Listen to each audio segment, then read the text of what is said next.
सुधीर पाल सांगवान की हिमाकत इतनी ज्यादा बढ़ गई थी कि वो सोनाली फोगाट को सार्वजनिक तौर पर धमकाता भी था। आखिर उसकी हिम्मत इतनी ज्यादा कैसे बढ़ी? कौन से ऐसे राज थे, कौन से ऐसे कारण थे कि सोनाली फोगाट सुधीर पाल सांगवान के आगे दबती जा रही थी? एक गवाह, एक प्रत्यक्षदर्शी और फोगाट के मुंह बोले भाई ऋषभ बेनीवाल इस वक्त हमारे साथ मौजूद हैं।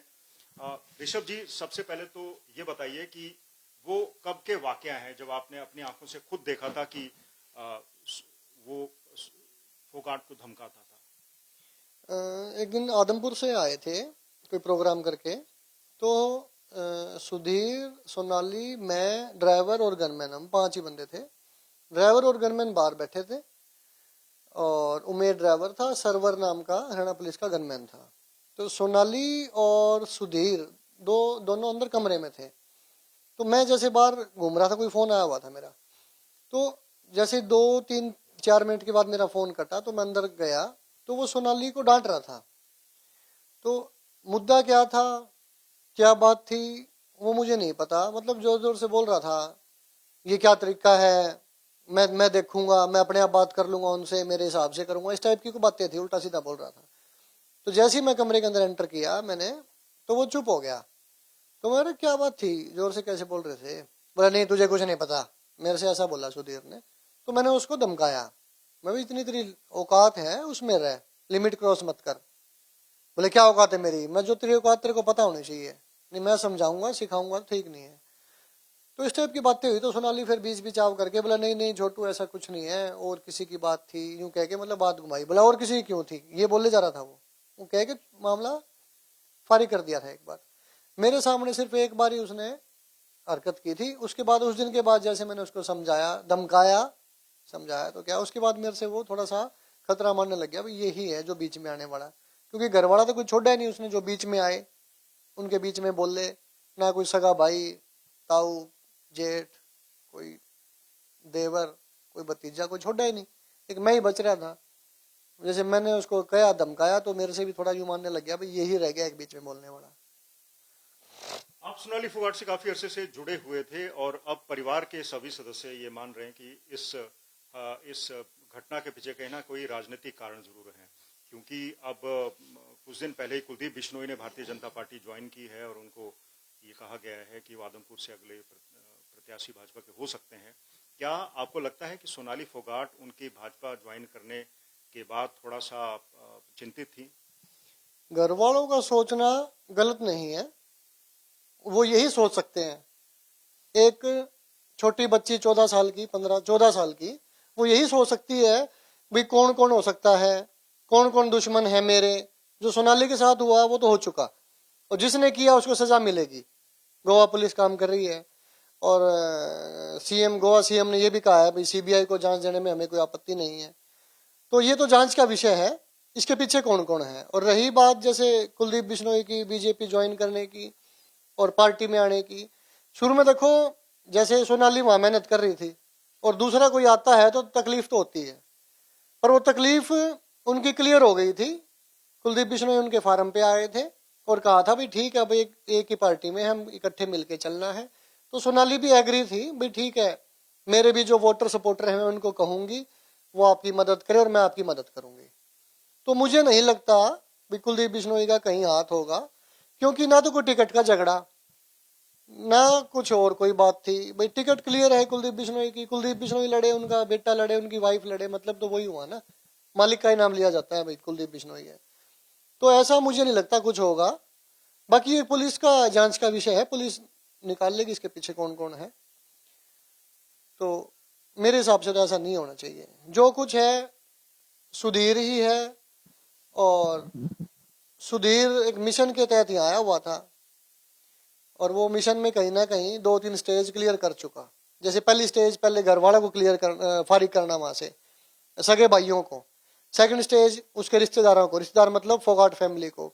तीसरा आदमपुर के वोटर सपोर्टर जो भी उनके फॉलोवर थे उनको दूर करना। चौथा सोनाली को ही दूर करना अपनी बेटी से, इस दुनिया से। तो स्टेज तो काफी क्लियर कर चुका वो। बाकी गोवा पुलिस तो जांच कर रही है। गोवा पुलिस एक और एंगल पर काम कर रही है कि कहीं ना कहीं सुधीर की जो नज़र थी वो सोनाली फोगाट की कैश पर और कुछ एसेट्स पर थी, जमीन पर थी, फार्म हाउस पर थी। उमेद सिंह जो उनके ड्राइवर हैं उन्होंने भी ये दावा किया है कि कई बार उन्होंने सुधीर पाल सांगवान के खातों में पैसा जमा करवाए। तो इस पर कोई जानकारी है आपको? जानकारी तो पैसे तो लेता रहा, सभी से लेता था वो। पैसे वाले तो मैं और भी बता दूंगा आपको, यानी 200 रुपए से लेकर 2 लाख रुपए, 3 लाख रुपए। और फ्रॉड की बात करें, 70 लाख रुपए का फ्रॉड एक है, 90-95 लाख रुपए का एक है। अगर आप उनसे मिलना चाहोगे, आपको फोन नंबर डिटेल में दे दूंगा, जाके मिलो। और वो भी भारत क्या, हरियाणा का किसान है वो। हरियाणा किसान इतना साधन संपन्न नहीं है, उनके साथ भी ठगी करके जा रहा है वो। आज तक भी किस्त भर रहे हैं बैंकों की। और गोवा पुलिस की रही बात, जैसे वो हिसार भी आए थे, पर वो रूटीन की जांच कर रहे हैं। भाई कुछ डायरी मिल जाए, लैपटॉप मिल जाए। लैपटॉप चलाना नहीं आता उसको, क्या डालेगा वो लैपटॉप में, ये है ना बात। तो नॉर्मल पूछताछ चल रही है। तो मेरे को लगता गोवा पुलिस आखिरी सिरे तक पहुंच पाएगी जो उसकी बेटी मांग कर रही है। ऐसे कौन से पहलू हैं इस मामले से जुड़े हुए जिनको पुलिस नजरअंदाज कर रही है आपके मुताबिक? पुलिस नजरअंदाज नहीं करना चाह रही, जहां तक कि मेरे को लगता है वो नजरअंदाज करवा रहा है। वो आदमी इतना शातिर है, वो जिस दिन से ये सिलसिला शुरू हुआ और आज तक पूरी गोवा पुलिस को, गोवा सरकार को, हरियाणा पुलिस को, हरियाणा सरकार को, हरियाणा पुलिस नहीं, हरियाणा सरकार को गुमराह कर रहा है। जो वो कह रहा है पुलिस उस पर चल रही है। उसने ये कहा इसको तो अटैक आ गया, तो हर जगह ये फैल गई, अटैक आ गया, अटैक आ गया, अटैक आ गया, सारे देश में प्रदेश में ये हो गया, अटैक आ गया। तो पुलिस उस एंगल पे चलती रही, भी अटैक आया है, ये तो नेचुरल डेथ है, इस टाइप की। जब घर वाले जाते हैं तो वो जाके देखते हैं उसकी बॉडी पे निशान है, और उन्होंने एतराज किया भी नेचुरल डेथ तो नहीं है। उन्होंने कंप्लेंट करी, कंप्लेंट करने के बाद एफआईआर दर्ज हुई, पोस्टमार्टम हुआ, फिर एफआईआर हुई। तो आज भी लोगों के जहन में ये है भाई नेचुरल डेथ थी, दो दिन तक एफआईआर क्यों नहीं हुई, ये नहीं हुआ। मतलब वो एक आदमी पूरे देश को ही पागल बना रहा है। यानी वो जो कह रहा है वही बातें मीडिया में चल रही है, वो जो कह रहा है वही बातें पुलिस चल रही है। अगर गोवा पुलिस से जांच नहीं हो पा रही है ना, उसको हिसार पुलिस को सौंप दो 2 घंटे के लिए, हिसार एसपी को दे जाओ 2 घंटे। जो इस देश की जनता चाह रही है, जो इस प्रदेश की जनता चाह रही है, जो उसकी बेटी और परिवार चाह रहा है, सारा 2 घंटे में टेबल पे ला देंगे। यूं किया, ऐसे किया, इसके कहने से किया, किस वजह से किया, सारी चीज टेबल पे होंगी जो प्रदेश की जनता सवाल करेगी।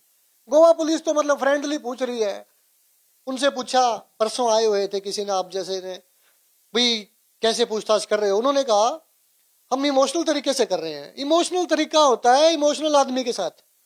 जो आदमी अपने 2 साल की छोटी बेटी को छोड़ के आ गया, 2 साल के छोटे बेटे को आ गया, ट्विंस हैं वो, छोटे दोनों मेल फीमेल हैं बच्चे उसके, एक 12 साल की बेटी को छोड़ के आया, कैंसर से पीड़ित अपनी बेटी को, अपनी वाइफ को छोड़ के आ गया, बुढ़ा बुढ़ी है जो उसके माँ बाप है उनको छोड़ के आ गया। क्या उसके अंदर इमोशन होंगे?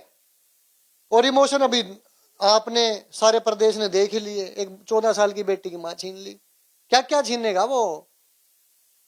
तो ये है, इस तरीके से नहीं होगा। उसको हिसार एसपी को सौंपो, 2 घंटे के बाद रिपोर्ट कार्ड देख लेना उसका।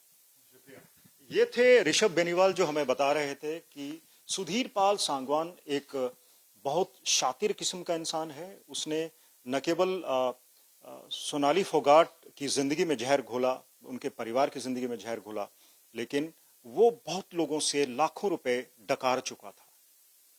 सोनाली फोगाट का चालक खुद उसके बिहाफ पर बैंकों में पैसे जमा करवाता रहा है। वहीं गोवा पुलिस अब हिसार के 4 बैंकों से ट्रांजैक्शंस की डिटेल्स की मांग कर रही है। उसके बाद ही ये साफ हो पाएगा कि सुधीर पाल सांगवान ने क्या सोनाली फोगाट से उनके अकाउंट, उनके खातों से पैसा ट्रांसफर करवाया था, अगर करवाया था तो कितना करवाया था, और उसके खुद के खाते में कितने पैसे जमा हैं, और किस किस जगह से वो जमा करवाए गए थे, किस किस से उसने पैसा सोनाली फोगाट के नाम पर लिया था। ये सभी बातें अभी रहस्य है। पुलिस जांच खत्म होने पर उम्मीद है कि इन सभी रहस्यों से पर्दा उठाएगा। कैमरा पर्सन अमन गुप्ता के साथ मंजीत सहगल, हिसार आज तक।